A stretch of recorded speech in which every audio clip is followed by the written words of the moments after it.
वो कार्रवाई करने का अधिकार आपके पास है, वो कार्रवाई करो, सिर्फ बातें करने के लिए नहीं। और ये लच्छेदार बातें और शब्दों का इस्तेमाल कर नहीं। जो लच्छेदार बातें आप कर रहे हो उससे राजस्थान का भला नहीं होगा। जो जिम्मेवारी आपको दी गई है वो जिम्मेवारी आप निभाओगे जब जाकर राजस्थान का भला होगा। लाल डायरी इस सदन के अंदर किस किस तरह के चीजें देखी गई। एक षड्यंत्र रचा गया, उस षड्यंत्र के तहत एक नाम लाल डायरी। क्या हुआ उस लाल डायरी का? जो लगातार प्रधानमंत्री और आप तमाम लोग जो पैरा 7 के अंदर आप लोग बता रहे हो, जिसके कारण राजस्थान में सरकार बनी है, उस लाल डायरी के संदर्भ के अंदर क्या हुआ? कोई इस तरह की लाल डायरी थी नहीं। कोई इस तरह की गजेंद्र सिंह जी अगर बोलने का मेरे को इजाजत दी है तो मैं बोल रहा हूं, अगर इसे कोई लाल डायरी नहीं थी। अध्यक्ष महोदय, इस देश के अंदर हम सबसे ज्यादा विश्वास किस पर कर सकते हैं? लोकतांत्रिक व्यवस्था से चुने हुए देश के प्रधानमंत्री के ऊपर हम लोग विश्वास करते हैं। प्रधानमंत्री के मुंह से झूठ बुलवाया गया, असत्य बुलाया गया। राजस्थान के अंदर सिर्फ वोट लेकर और सरकार बनाने के लिए दोनों पक्षों से आग्रह है कि बीच में न बोलें। राजस्थान के लोग जवाब मांग रहे हैं।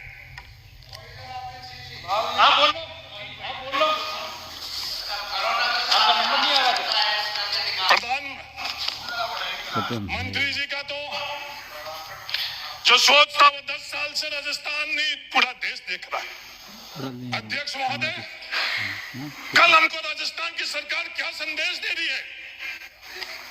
राजस्थान की सरकार संदेश दे रही है निवेशक ही हमारा एकमात्र वीआईपी है। आज निवेश कौन कर सकता है? इस निवेश की ताकत किसके पास है? अडानी और अंबानी के पास।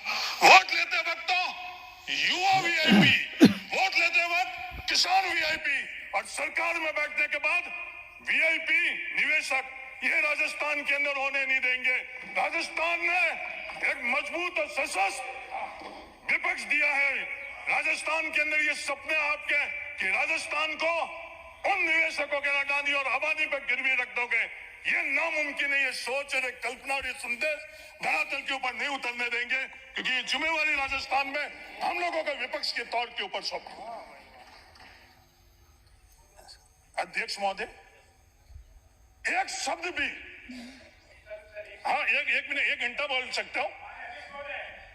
मेरा व्यवस्था का प्रश्न है। माननीय सदस्य से रिक्वेस्ट नंबर निवेदन है कि माननीय सदस्य बोल रहे हैं और बीच में बेल से अंदर जाते हैं, दोनों के बीच में कृपया नहीं आएगा। मेरा पीछे से जाइए, इधर आइए, इधर आओ, पीछे से जाओ। सर सॉरी, आप कोई भी सदस्य बीच में बेल में नहीं आएगा। राज्यपाल के अभिभाषण के अंदर एक शब्द भी सामाजिक न्याय पर नहीं बोला गया। ये इनका अधिकार है, जिसको जहां बैठाना हो। जोगाराम जी, आपका सौभाग्य है 50% की आबादी से ज्यादा की आबादी का इस फ्रंट बेंच के ऊपर एक लौटे प्रतिनिधित्व जोगाराम जी पटेल के तौर पर ही हम लोगों को मिल रहा है। पर सामाजिक न्याय के बारे में एक शब्द भी इस अभिभाषण के अंदर,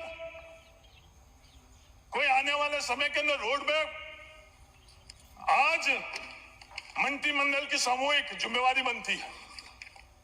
आपके मंत्री राजवर्धन सिंह जी क्या बोलते हैं? एक मंत्री नहीं बोलता, जो मंत्री बोलते हैं तो वो सरकार बोलती।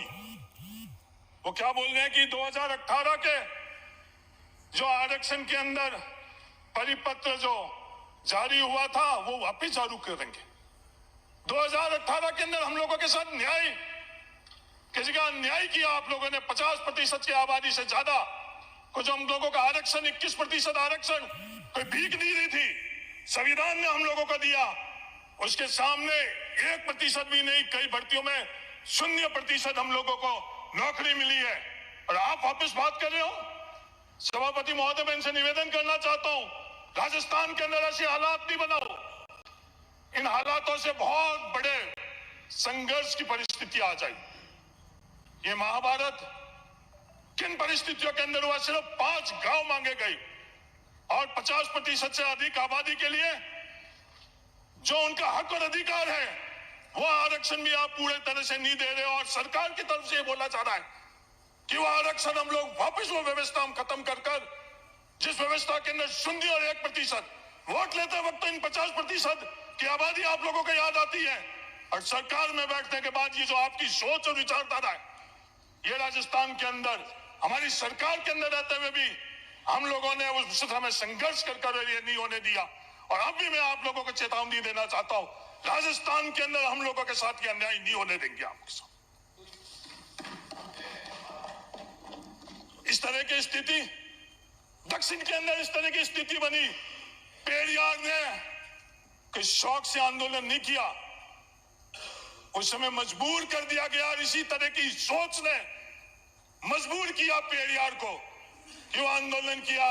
उस आंदोलन का क्या नतीजा निकला आप अच्छी तरह से जानते हो। सभापति महोदय, मैं सरकार को चेतावनी देना चाहता हूं कि राजस्थान के इस तरह की परिस्थिति आप पैदा नहीं करो। जोगाराम जी, जोगाराम जी, मेरी ओर देख के बोले, मेरे को आपके और नहीं बोल रहा हूं, ये बीच में नहीं। मैं सरकार को यह कहना चाहता हूं, जिस तरह से वंचितों के साथ दक्षिण के अंदर उस वक्त स्थिति पैदा करी, वो स्थिति आप सरकार में रहकर हम लोगों के साथ नहीं करो, वरना हम लोगों को भी उसी तरह के आंदोलन करना पड़ेगा। और हमारा हक और अधिकार हम लेना जानते हैं, ये कोई भीख नहीं है। सभापति महोदय, अध्यक्ष महोदय, अध्यक्ष महोदय, हाँ अपने सबके अध्यक्ष, पूरे सदन के अध्यक्ष, इकलौते आपके अध्यक्ष। गलती तो होती है, गलती होती है इंसान से, इतना अहंकार नहीं रखो, मैं इंसान हूं। अध्यक्ष महोदय, हाँ बोलिए। जेजेएम के बारे में बात करी गई, राज्यपाल के अभिभाषण के अंदर जेजेएम के अंदर राजस्थान के साथ जो धोखा हुआ उसकी चर्चा नहीं करी। रेगिस्तान इलाके के अंदर 90% केंद्र के पेयजल की योजना के अंदर केंद्र सरकार देती थी और राज्य सरकार सिर्फ 10% देती। आज भी पहाड़ी इलाके के अंदर 90% केंद्र सरकार दे रही है और 10% राज्य सरकार दे रही है।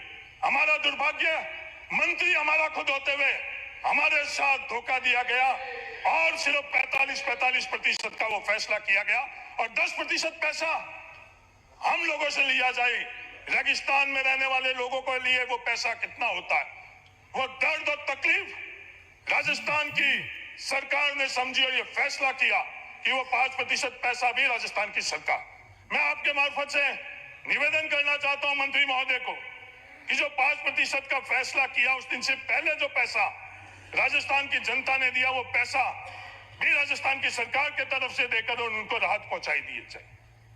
इस जेजेएम के अंदर जो सबसे बड़ी, आप कह रहे हो भ्रष्टाचार हुआ है, आप कह रहे हो गुणवत्ता में कमी हुई है। हाँ, अगर भ्रष्टाचार हुआ है, गुणवत्ता में कमी हुई तो कार्रवाई करो, जो भी दोषी है उसके खिलाफ कार्रवाई करो। पर हमारे को हर ढाणी, हर घर के अंदर पानी कैसे पहुंचा सके और उसके अंदर क्या क्या बाधा आ रही है, मेरा निवेदन है कि उसके बारे के अंदर मंत्री महोदय आप उसके बारे में पता करो। पानी का सोर्स, और हम रेगिस्तानी वाले इलाके के अंदर रहने वालों के लिए अगर उस पानी के अंदर का बूस्टिंग की जरूरत है, क्योंकि हम लोग समतल इलाके में नहीं रहते, 200-200, 300-300 फुट धो रहे हैं। गजेंद्र सिंह जी अच्छी तरह से जानते हैं, इनके फलोदी के अंदर भी वो स्थिति है।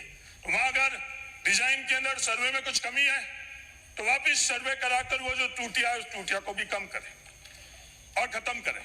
सोर्स हमारे लिए सबसे बड़ी चुनौती है। ईआरसीपी के लिए आपने बोला तालियां बजाई, ईआरसीपी के अंदर राजस्थान को अगर ज्यादा पानी मिलेगा तो तालियां नहीं, मैं आपको विश्वास दिलाता हूं हम लोग धन्यवाद भी देंगे। अगर राजस्थान के अंदर, राजस्थान को पानी के बंटवारे के अंदर हम लोगों के साथ अगर न्याय नहीं होगा, फिर आप लोग कहोगे तालियां बजाओ, कोरोना के तरह तालियां बजाओ, तो राजस्थान ताली और थालियां नहीं बजाएगा, नहीं बजाएगा। राजस्थान के साथ धोखा हुआ तो हम लोग बर्दाश्त नहीं करेंगे। ईआरसीपी के संदर्भ में आपने बोला तालियां बजाओ, तो जो सोर्स है, सोर्स के अंदर कमी हम लोग कैसे दूर कर पाए, जो अंडरग्राउंड वाटर है उसके संदर्भ के अंदर, और जो आईजीएनपी के संदर्भ के अंदर, आज आईजीएनपी जो इंदिरा गांधी नहर परियोजना के मार्फत से जोधपुर के अंदर तो आईजीएनपी से वापस एक और समानांतर नहर आ चुकी है, पर क्या आज समय नहीं आ चुका है कि इस आईजीएनपी के समानांतर हम लोग नहर बनाकर और राजस्थान को भविष्य के अंदर पानी की कमी को हम लोग दूर करें। मेरा निवेदन है कि इसके बारे में भी हम लोगों को सामूहिक तौर के ऊपर चर्चा कर विचार कर हम लोगों को इसका फैसला करना चाहिए, क्योंकि स्थितियां ठीक नहीं है। पानी के संदर्भ में आईजीएनपी में किसानों की क्या स्थिति है वो हम लोगों से छुपी हुई नहीं है। जैसलमेर के अंदर हम लोगों को पूरा पानी नहीं मिल रहा, किसान आंदोलन कर रहे हैं। पेयजल हम लोगों के लिए क्या स्थिति है वो भी आप लोगों से छुपी हुई नहीं है। तो सरकार से मेरा ये निवेदन है। बाबू सिंह जी राठौड़ साहब ने ये बोला, बिजली के संदर्भ में बोला। बाबू सिंह जी राठौड़ साहब, बिल्कुल पड़ोस में आपके मैं रहता हूं, बिजली में काम नहीं हुए। मेरे भाई तो विधानसभा क्षेत्र के अंदर राजस्थान सरकार ने 40,000 विद्युत कनेक्शन किए। कितने? 5 सालों के अंदर 40,000 विद्युत कनेक्शन। आप पड़ोसियों का ध्यान नहीं रख रहे हो। हमीर सिंह जी, योजना के संदर्भ में आप फिर हमीर सिंह जी, माननीय सदस्य हमीर सिंह जी, मैं सभी बता रहा हूँ, आप मेरे को समय दिला दे सभी। बीच में हमीर सिंह जी मैं धन्यवाद देना चाहता हूँ। सदस्य बाड़मेर के पूर्व समय हो गया, लोकसभा सदस्य समाप्त करिए की जयंती कल 100वें वर्ष की जयंती आप लोगों ने बनाई। मैं तहे दिल से धन्यवाद देना चाहता हूँ। उनके विचार और विचारधारा के संदर्भ में आपने आयोजन किए। आप लोगों ने यह बात भी कही, क्षत्रिय संघ के अंदर हम राम के पूर्वज है, आपको गर्व है, वंशज है। हमारे पूर्वज शूद्र है, उन पर भी हमारे को फक्र है। इस जो व्यवस्था क्षत्रिय और शूद्र के संदर्भ के अंदर है, योगदान हम लोगों ने भी दिया। हमारे पूर्वजों ने राजस्थान में संघर्ष किया, भूमि अधिकार में संघर्ष किया। राजस्थान के अंदर कांग्रेस ने हम लोगों को भूमि स्वामित्व दिया, जिसके कारण हम लोग यहाँ खड़े। जो संघर्ष और विचारधारा की बातें हैं, ये भी बात करी गई। मेरे जिले के निवासी और पड़ोस के पोखरण विधानसभा क्षेत्र के विधायक महोदय से कि राम कण में हम तो दिन भर 2-2 बार राम का नाम लेते हैं, राम राम राम राम नहीं लेते। आप अच्छी तरह से जानते हो, आप हमारे जिले के ही हैं। आपके नाम के साथ ही राम लगा हुआ है। पर कबीरदास जी ने क्या कहा? कल आप ये संदेश दे रहे थे वहां कि दशरथ पुत्र राम, कण कण में राम, ऊर्जा के स्रोत राम, 15 मिनट दिए थे, जिसकी परिकल्पना और व्याख्या नहीं कर सकते वो राम। हरी अयोध्या क्यों नहीं जा रहे आपके बड़े नेता लोग? आपका समय अयोध्या भी चले जाएंगे। अयोध्या तो जाएंगे ना आप लोग। बैठिए। राम, आपके पूर्वज राम हो सकते हैं, पर हमारे आस्था भी उन राम जी में है। 2-2 बार बोल रहे हैं। आप वरिष्ठ हैं, आपका समय हो गया। ये सभापति महोदय, इस तरह से आज ये आपके पूर्वज हैं गजेंद्र सिंह जी, राम जी हमारे आस्था के जाएंगे। आपने मेरे को निमंत्रण नहीं दिलाया। अगर आप मुझे निमंत्रण दिलाते पर राम जी के अयोध्या में जाने के लिए निमंत्रण की आवश्यकता नहीं, हम जाएंगे। राम जी सिर्फ आपके नहीं है, श्री सुरेंद्र सिंह राठौड़, राम जी को अपने बनाने के लिए। आप शुरू करिए। राम जी तो वो है जो कबीरदास जी ने राम की व्याख्या की। धन्यवाद, जय हिंद, राम राम। सुरेंद्र सिंह राठौड़, आपका समय तय। अरे मुझे पता है।